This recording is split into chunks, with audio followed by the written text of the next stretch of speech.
Bonjour, je m'appelle Dominique Pierrat, j'ai 68 ans, je suis artisan. J'exerce dans mon atelier le métier d'ébéniste. Ce métier fait partie de ce qu'on appelle les métiers d'art. Il consiste à créer, fabriquer, vendre ou restaurer des meubles ouvragés ou voire des objets d'art.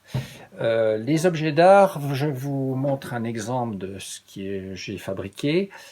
C'est une sculpture miroir qui est donc faite en bois de tilleul, recouvert de laque noire, de feuilles d'or, et le miroir est en acier poli. Voilà, donc ça c'est une pièce destinée à la vente à des clients aisés ou à des décorateurs. Les principaux clients se trouvent à l'étranger. Pour exercer ce métier, il est nécessaire d'avoir certaines aptitudes telles que aimer le travail manuel ou sur machine, être créatif, inventif, avoir le sens artistique, savoir dessiner au crayon ou à l'ordinateur à l'aide d'un logiciel 3D, de dessin 3D, être autonome dans son travail, à savoir être organisé, se tenir à sa tâche, être soigneux et précis. En plus, il faut être à l'écoute des clients, les écouter, les comprendre. Parler un anglais basique, au minimum. Maîtriser les réseaux sociaux.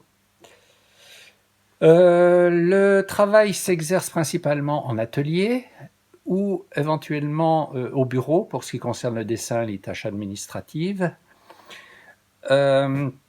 Parfois, il est nécessaire de se déplacer pour rencontrer les clients, notamment à l'occasion de salons ou d'expositions. Et puis également se déplacer pour rencontrer les fournisseurs ou aller se fournir. C'est un métier d'avenir, mais sous certaines conditions. Je m'explique. Le savoir-faire français dans les métiers d'art est reconnu à travers le monde. Et de plus en plus de gens fortunés sont demandeurs d'objets d'art ou de meubles d'art. Ne serait-ce que dans des pays comme la Chine, l'Inde, le Moyen-Orient.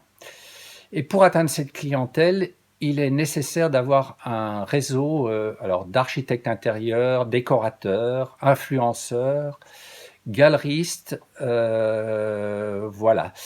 Si je peux donner un conseil à un futur ébéniste, c'est de se former dans des écoles et des filières reconnues, telles que par exemple l'école Boulle ou le compagnonnage, qui permettent par le biais de leur propre réseau de trouver ses clients.